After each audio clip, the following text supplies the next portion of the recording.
The smoke was the wrong color. That was the first thing Caleb Marsh noticed when he turned east at dawn, fence mallet hanging loose in his right hand. Not the pale grey of a cook fire or the white curl of a chimney working.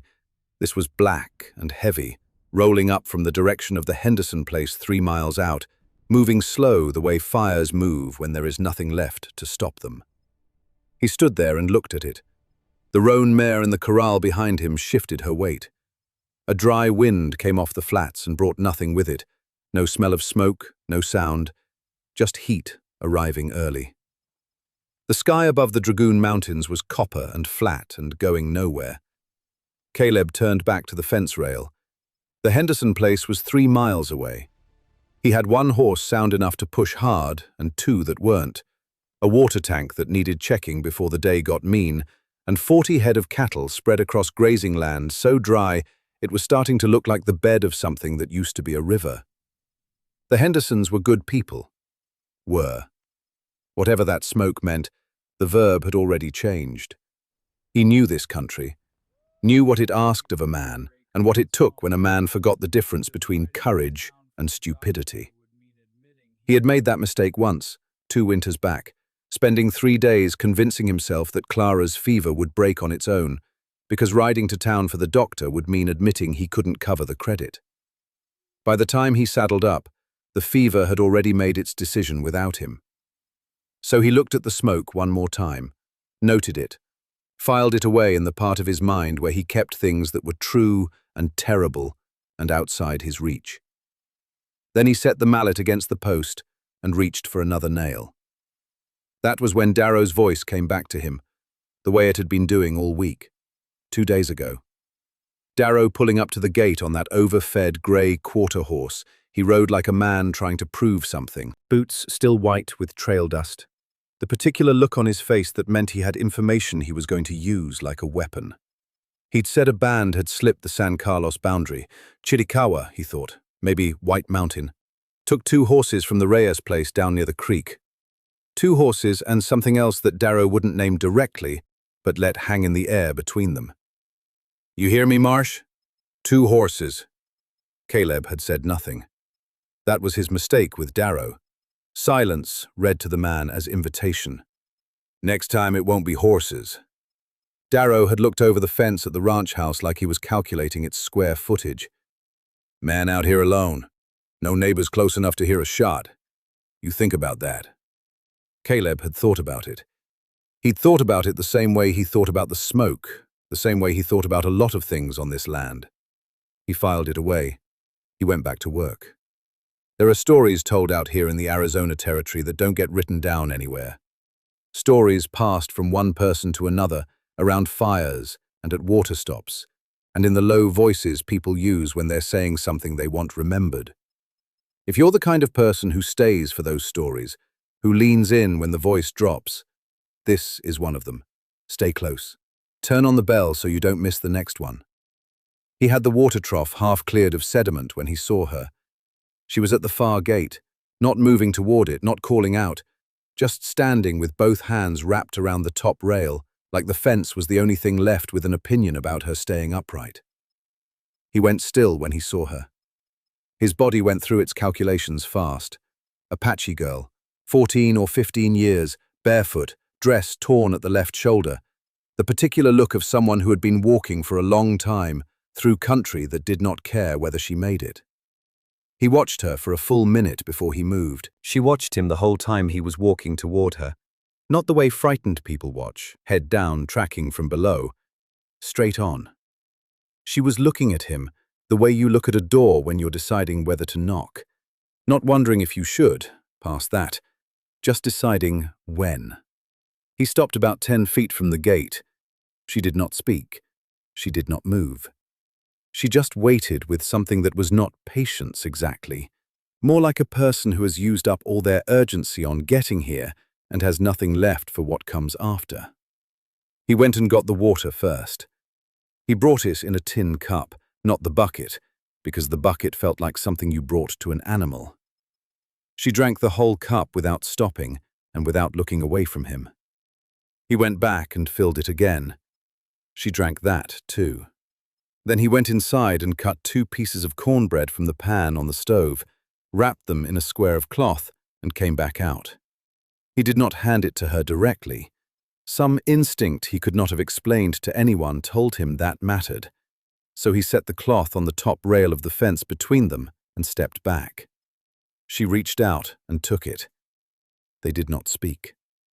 She ate with the focus of someone who has not eaten in long enough that eating requires concentration. He stood nearby and looked at the mountains and listened to the horses and waited. Because there was nothing else to do and nowhere else to be, and because the alternative was walking away, which he found he could not do. The sun was 3 hours from setting when he went back inside for the blanket. He stood at the front door for a while, with it folded over his arm. He could hear Darrow in one ear and nothing at all in the other. Clara's particular absence that had its own sound by now, like a room that used to have music in it. Neither of them told him what to do. Neither of them ever did anymore. He walked back out and set the blanket on the porch boards, folded square. He went inside. He pulled the door almost shut, but did not throw the bolt, and he was not sure if that was kindness or recklessness, and he was not sure there was any difference this far from town. He sat at the table and ate cold beans and stared at Clara's photograph on the mantel until the light went. Later, in the dark, flat on his back and listening, he could hear her through the cracked window. Slow breathing, not sleep. The breathing of someone awake and working something out in their head. The photograph caught the moonlight. Clara, at 24, squinting into the sun, one hand raised, the other holding something out of frame that he'd never been able to remember, no matter how many times he looked. He spoke into the ceiling, very quietly, to no one living. "What would you have done?" It was not a question. He already knew the answer. He'd known it when he walked out with the blanket.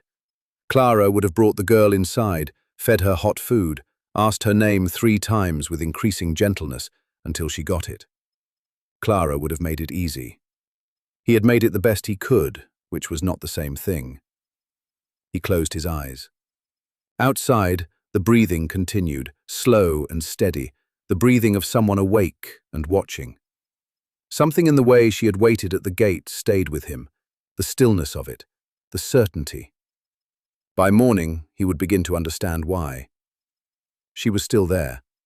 Caleb stood in the doorway with his coffee going cold in his hand and looked at the back of her head and recalculated everything he had expected the morning to be. She was sitting on the edge of the porch with her knees drawn up, arms resting loose across them, watching his horses in the corral with the kind of attention most people reserve for things that matter to them. Not nervous watching, not the quick, sideways watching of someone ready to run. She was assessing them. The roan mare, the grey gelding, the older bay that favoured his left foreleg on cold mornings. She was going through them, one by one, and whatever conclusions she was reaching, she was keeping to herself. He drank his coffee in the doorway and said nothing. She did not acknowledge him. She already knew he was there. That was the thing about her, the thing that had kept him awake in pieces through the night. She always knew where he was.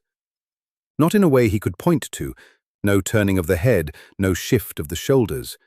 Just an awareness that came off her like heat off the rocks in August. A steady, ambient knowledge of everything in her vicinity. He had lived alone long enough to forget what that felt like, being known in space by another person. He went around her and started the morning. She followed at a distance that stayed consistent no matter what he did. 20 feet when he crossed the yard, 15 when he stopped at the corral gate, far enough to be outside the range of fast decisions, close enough to see everything. He saddled the roan mare for the fence check on the north pasture, and when he looked up from buckling the cinch, she was at the rail, watching his hands. He finished the buckle. She watched him check it twice the way he always did, an old habit from a horse that used to bloat against the strap. He did not know why he was suddenly aware of every habitual thing his hands did. He rode the north line and she stayed at the ranch, and the whole time he was out, he thought about that. When he came back, she was at the water tank, looking at the sediment line he'd marked with a notch in the wood 2 weeks ago. The water was 3 fingers below it. She looked at the notch, and then at the waterline, and then at him when he rode in, and the look was not accusatory, just observational, the way an engineer looks at a problem before deciding whether it's urgent.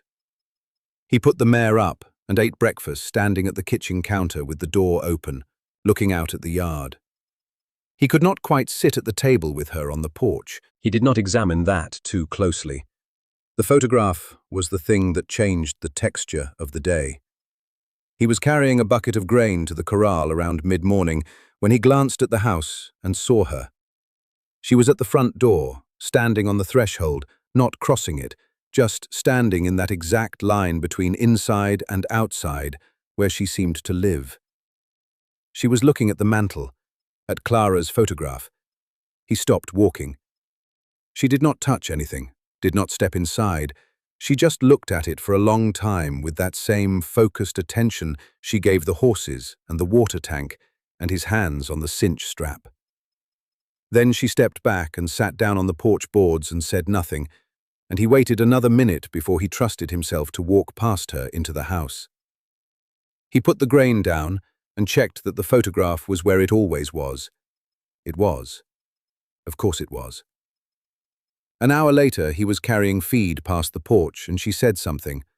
One short phrase, her voice low and unhurried, directed at the middle distance rather than at him. Apache words he had no handle on, the sounds sitting in his ear unprocessed. He stopped and looked at her. She was looking out at the mountains. Her face was quiet, settled into an expression that was not quite sadness and not quite peace. Somewhere between the two. The place those things meet when a person has had long enough to get used to a loss. He did not know what she had said. He knew how she had said it. The same way you speak about something beautiful that is gone. The same way you say a name when the person can no longer hear you say it. He nodded once and walked on. Darrow came at noon. Caleb heard the horses before he saw them, 3 of them coming up the track at a pace that was not quite urgent but wanted to look like it was. Darrow in front on the grey. 2 men behind him that Caleb recognized as hands from the Darrow spread, both wearing their guns in a way that was meant to be noticed. Nobody wore a gun like that unless they wanted you thinking about it before anyone had said a word. Caleb came out from the barn and stood in the yard and waited. Darrow pulled up and looked around the property the way he always did, that inventory-taking look, and then his eyes found the girl on the porch and stopped. Something went out of his face. Not anger replacing it, something flatter and more fixed. A man arriving at a conclusion he'd already written out before he left home. Marsh. Darrow. That who I think it is? Depends on what you think. Darrow looked at the girl for another moment, then back at Caleb. His voice dropped into a lower register, controlled, deliberate. You need to send her off this property. Right now. Today. I don't know what you think you're doing, but I'm telling you as a neighbor that you need to end it. She's not going anywhere. The words came out before Caleb had decided to say them. He heard them in the air and found he did not want them back. Darrow's jaw shifted. You understand what it looks like? You understand what people are going to say about a man who's keeping Apache on his land while the rest of us are trying to hold on to what we built? I'm not keeping anyone. She showed up. I fed her. That was your first mistake. You've been telling me about my mistakes since Clara died. I'm running low on patience for it. Darrow looked at him for a long time. Then he turned his head slightly to the right, almost imperceptibly, the way a man turns when he's decided to do something and wants to see if he can do it without the whole story in his eyes. His right hand moved to his rifle scabbard, not drawing, just touching, fingers resting on the stock, a statement rather than a threat. Technically. Caleb stepped left.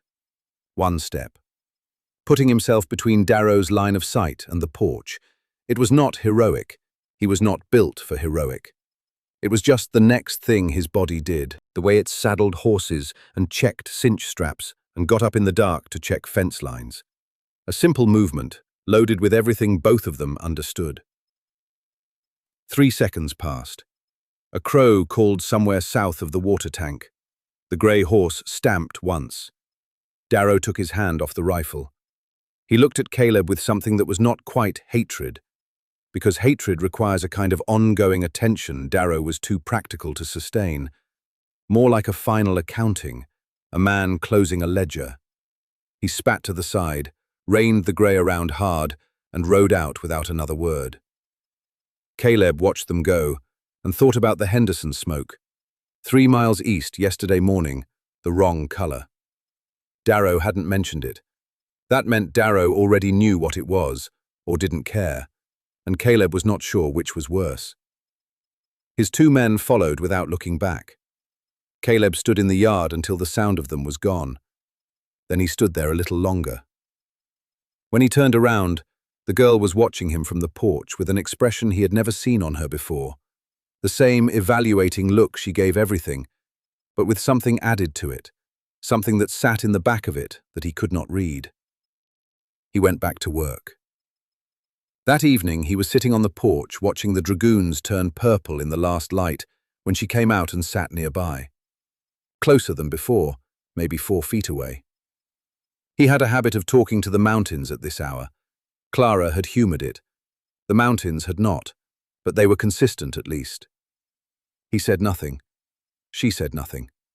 The sky did what it always did out here in October, put on a performance entirely out of proportion with anything deserving of it.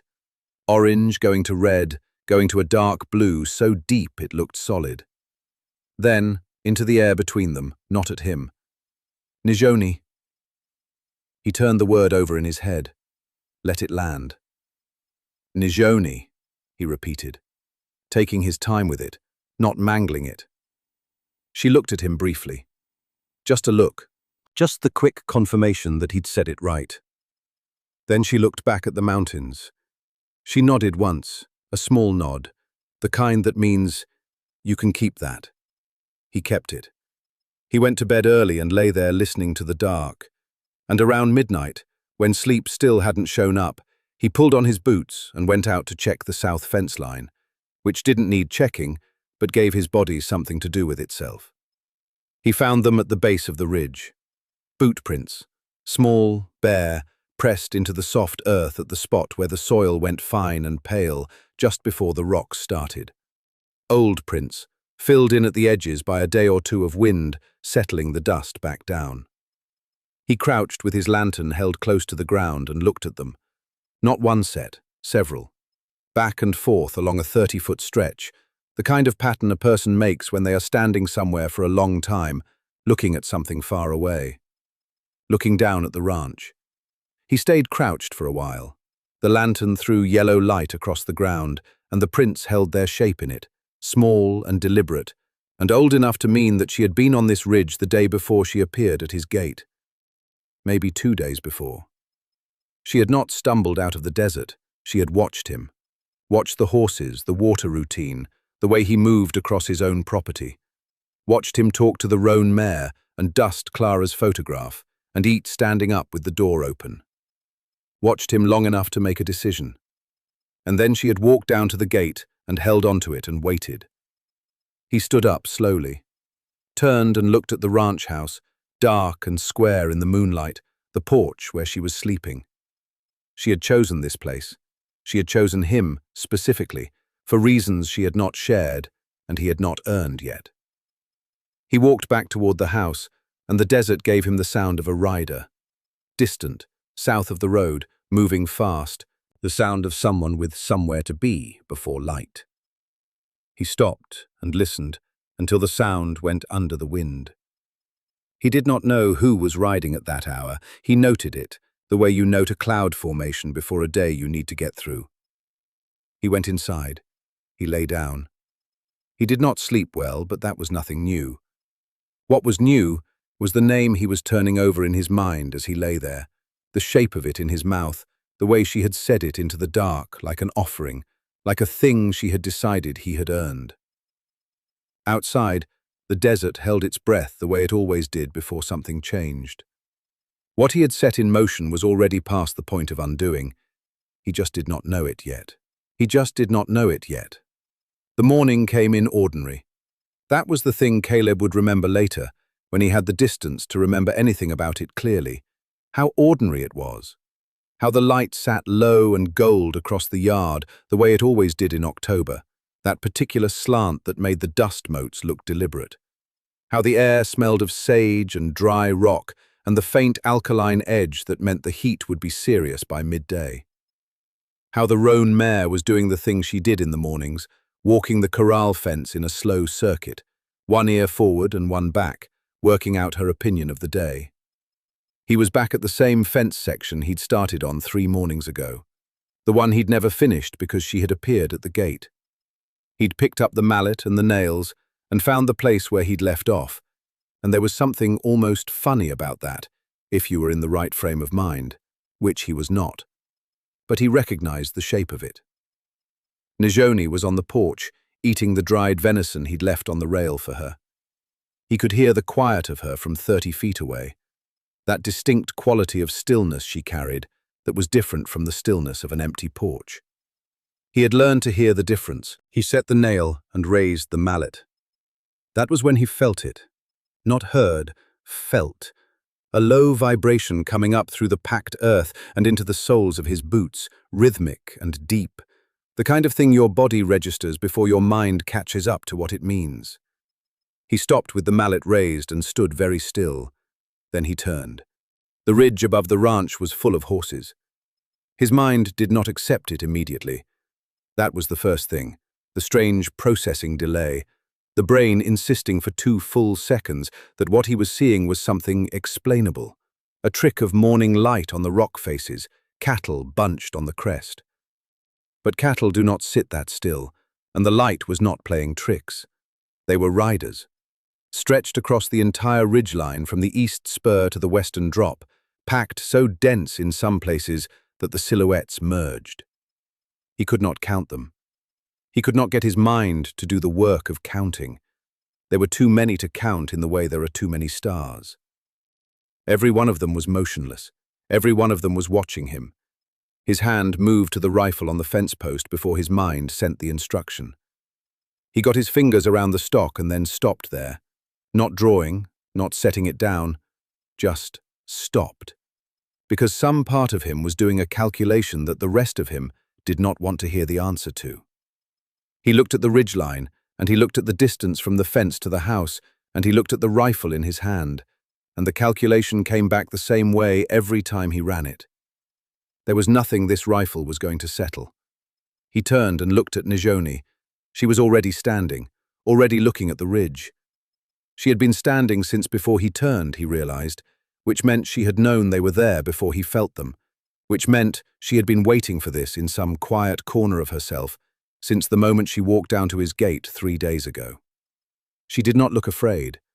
She looked like a person watching something arrive that they have been hoping for long enough that hope had gone underground. And now it was back, and it was almost too much to look at directly. He lowered the rifle. He did not put it down. He held it loose at his side, and he stood at the fence, and he breathed, which was about all he could do. He did not know, standing there, that 6 hours earlier a rider had reached Fort Bowie with a message. He did not know that a patrol of 12 cavalry soldiers had saddled up and was already moving through the desert toward the dragoons, toward his land, toward whatever they expected to find when they got there. He did not know that the clock that had been running since Darrow's man rode south in the dark was now in its final hours. The ridge knew. The desert probably knew. Caleb Marsh was the last to know everything, which had been true of him for most of his adult life. What he knew was this: the ridge was full, and they had not moved, and they were waiting on something that was entirely up to him. He set the rifle against the fence post. He walked to the gate. His boots were loud on the dry ground. Everything was loud in the silence those riders were making. The jangle of his belt buckle, the sound of his own breathing, the creak of the gate latch when he put his hand on it. He was aware of his hands in the way you become aware of things when your body is convinced they might be the last version of themselves they'll ever be. He lifted the latch. One rider separated from the ridgeline. He came down alone, walking his horse at a pace that was not hurried and not cautious. The pace of a man who is making a statement with every footfall. As he came closer, Caleb could see him properly. Broad-shouldered, somewhere between 40 and 50, with a face that had been through the same kind of country Caleb had been through, and had reached different conclusions about it. He was not wearing the expression Caleb had steeled himself for. Not cold, not hard, just present. Completely, entirely present, in a way that most people never are. He stopped his horse 10 feet inside the open gate. He looked at Caleb. He looked at him the way Nizhoni looked at everything, the full inventory, the assessment that did not need to announce itself. Then he looked past Caleb at the girl, and what happened to his face then was not for Caleb, not for any audience.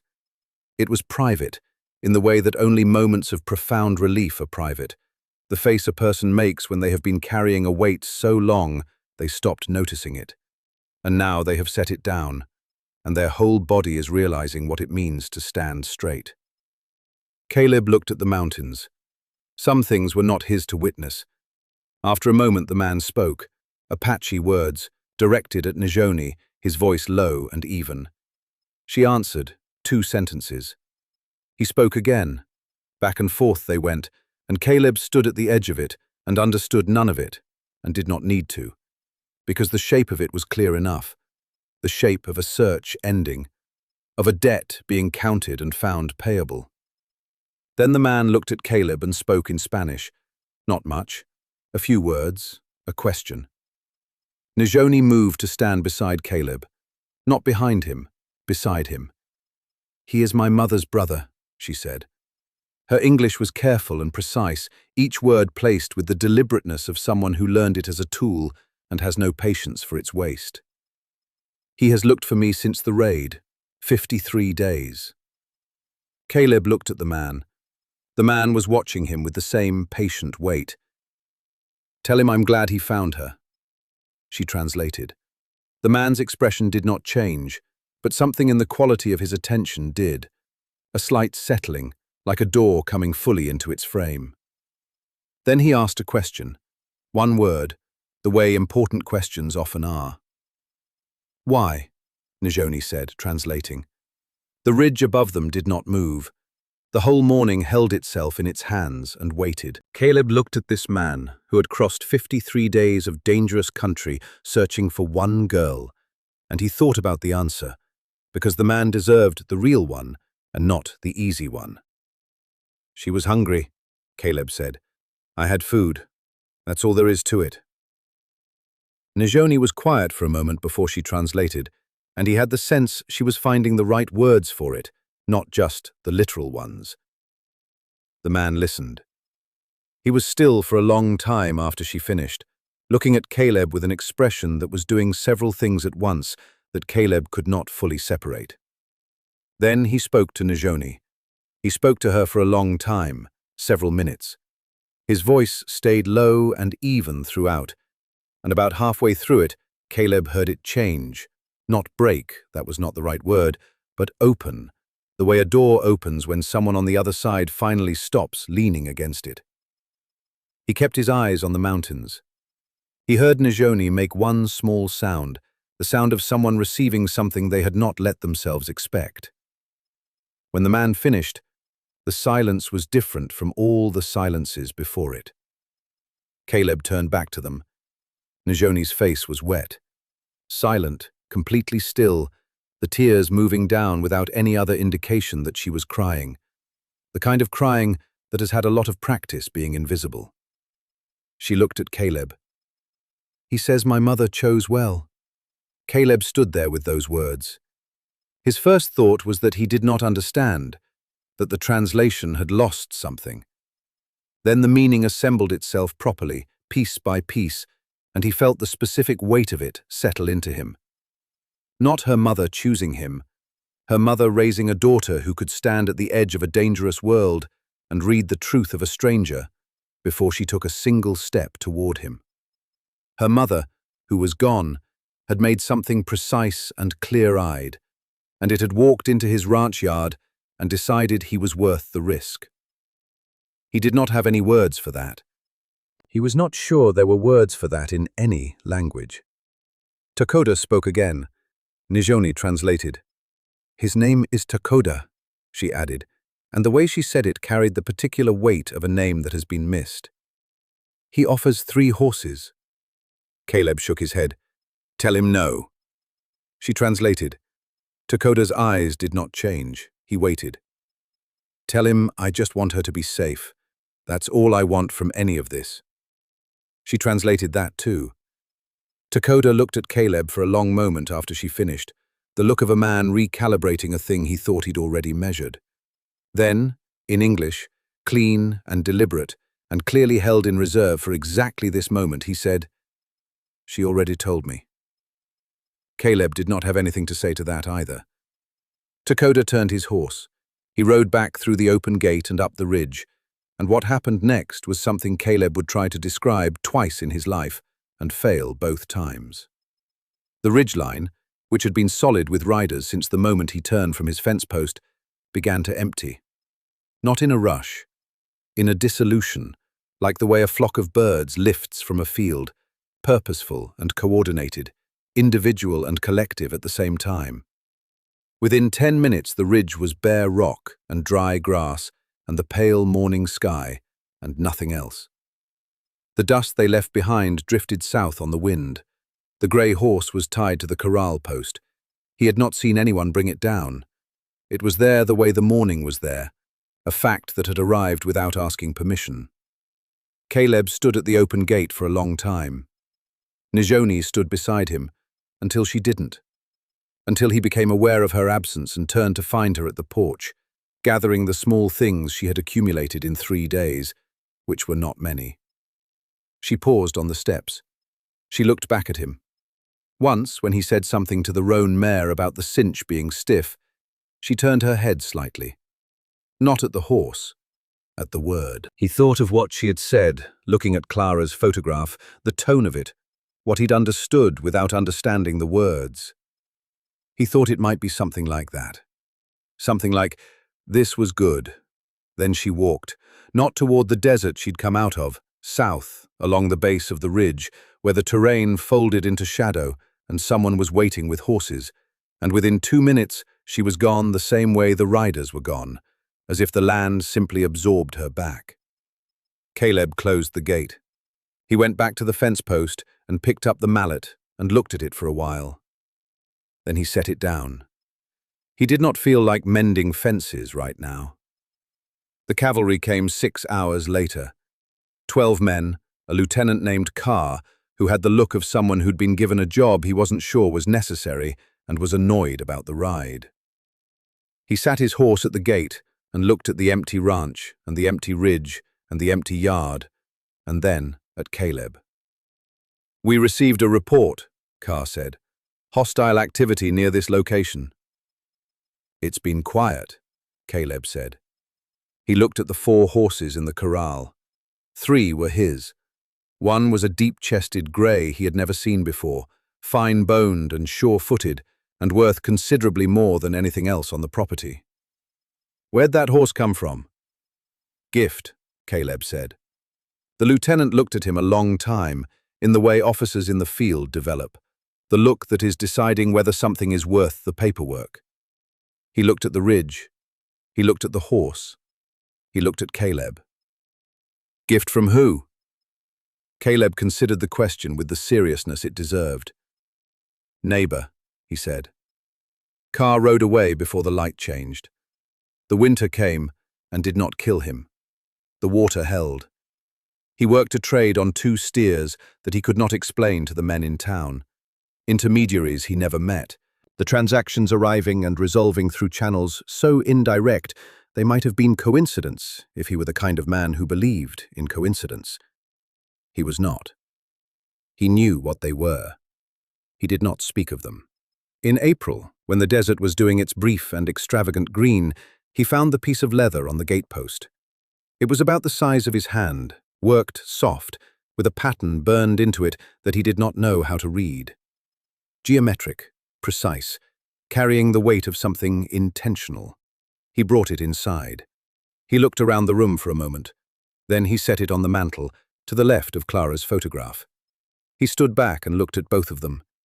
In the morning, he dusted them the same way he dusted everything else, matter-of-factly, without ceremony, the way you care for things that matter to you when no one is watching, and there is nothing to prove. That evening he sat on the porch and looked at the ridge. The dragoons were going rust and amber in the last light, the same colors they had always been, the same rock, the same sky, the same dry wind moving through the same dry grass. Nothing about the ridge had changed.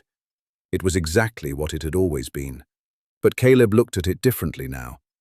He looked at it the way a man looks at a place where something true happened, a place that held a moment that could have gone any number of ways and went right, which is rarer than people like to believe. He looked at it the way a man looks at a place where he was seen. In the Arizona Territory of 1873, the world was built to make men afraid of each other, afraid of difference, afraid of the cost of a single moment of recognition across a line that other people had drawn and called permanent. Caleb Marsh did not tear that line down. He was one man with a mallet and 40 head of cattle and a photograph he dusted every morning. He just refused, for one afternoon, to let it tell him what to do. That is not a small thing. In the times and places where fear is the law, the refusal to be governed by it is as close to courage as most of us ever get. History filled its books with generals and battles and the men who drew the lines. It did not write down what happened at a fence post near the Dragoon Mountains in the fall of 1873. But somebody knew. And they sent word in all directions in a language older than English, and the world showed up on a ridge to bear witness. Sometimes that is how the ledger gets balanced. Not in courts, not in newspapers, not in the mouths of men who write things down. Just a ridge, a morning, 1,000 witnesses who came to see whether one ordinary man would do the ordinary decent thing.